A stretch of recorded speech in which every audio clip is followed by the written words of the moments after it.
Dictation start होगी 5 second बाद। Yes. माननीय सभापति महोदय, मैं आपका बहुत आभारी हूँ जो आपने मुझे इस बिल पर बोलने के लिए समय दिया है। यह जो बिल सहकारिता समिति को एक समिति में भेजने का निश्चय किया गया है, जिस पर कल से बहस हो रही है, उस पर मैं आपके आदेश से कुछ कहना चाहता हूँ। श्रीमान, इस बिल को देखा जाए तो यह समझ में आता है कि यह कोई नया बिल नहीं है, बल्कि जो सन 1912 का कानून है उसी की लाइन पर बनाया गया है और कोई नई बात नहीं रखी गई है। श्रीमान, इसमें सहकारी खेती की बात रखी गई है। अगर यह कहा जाए कि यह कोई नई बात नहीं है तो गलत नहीं होगा। जहाँ तक सहकारी खेती का संबंध है तो उसकी तरफ जनता और विशेषकर किसानों का बिल्कुल कोई झुकाव नहीं है और उनका झुकाव न होने के कारण उन्होंने उसे उस सीमा तक नहीं अपनाया जितनी सरकार को आशा थी। श्रीमान, आपको मालूम है कि नागपुर कांग्रेस में यह प्रस्ताव पास हुआ है कि सहकारी खेती कराई जाए। पूरे देश में इस समय इसका जोर चल रहा है और इसको लाने के लिए न मालूम इसके कितने रूप रखे गए हैं। यह कहा गया है कि इसके अंदर कोई जोर नहीं है।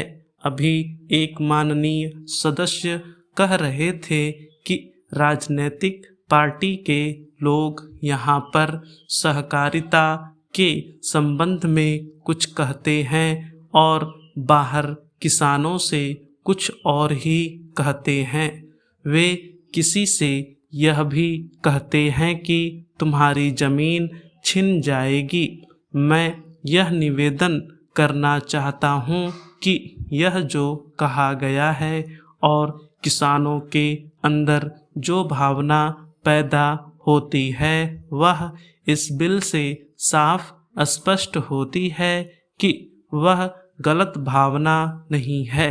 मैं यह जानता हूँ कि जब किसान पार्टी का जोर बढ़ा और किसानों की आवाज़ ऊंची हुई तो सरकार ने और हमारे नेताओं ने यह कहना शुरू कर दिया कि हम सहकारी खेती को किसानों के ऊपर लादना नहीं चाहते, बल्कि यह तो किसानों की इच्छा पर है। लेकिन इसके साथ ही साथ एक बात मैं पहले भी निवेदन कर चुका हूँ और फिर से निवेदन करना चाहता हूँ कि नेताओं का अपना विचार होना चाहिए।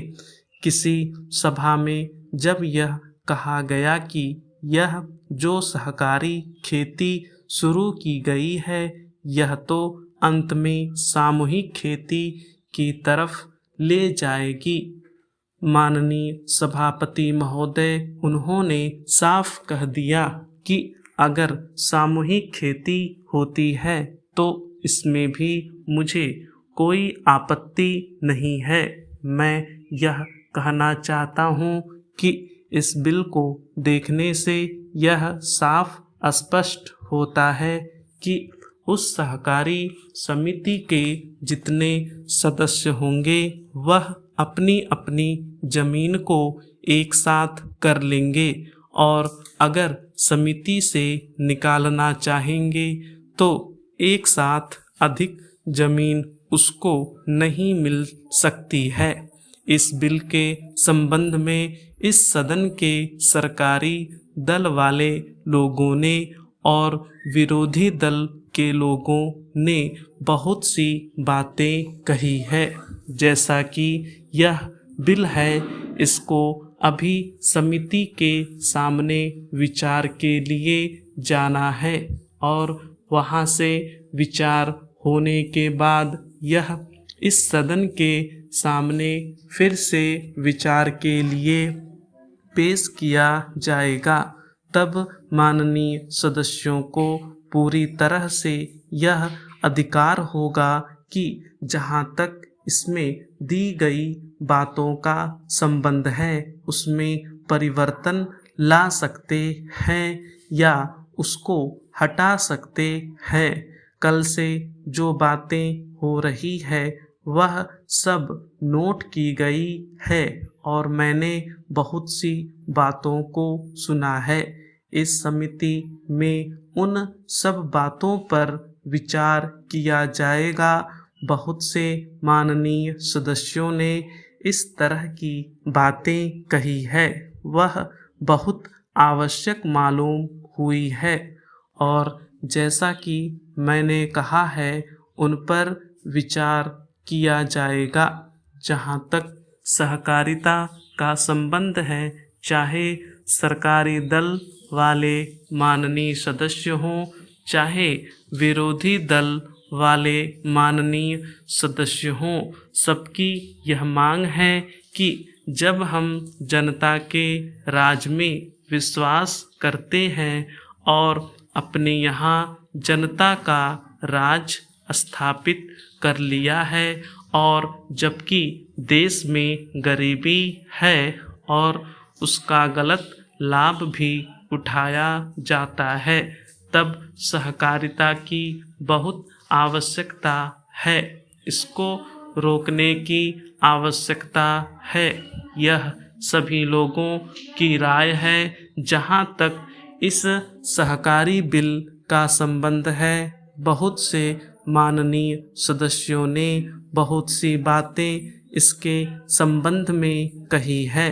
मैं सब बातों का विवरण में तो उत्तर नहीं दे सकता हूँ, लेकिन मैं थोड़े में विशेष बातों का उत्तर देने का प्रयत्न करूँगा।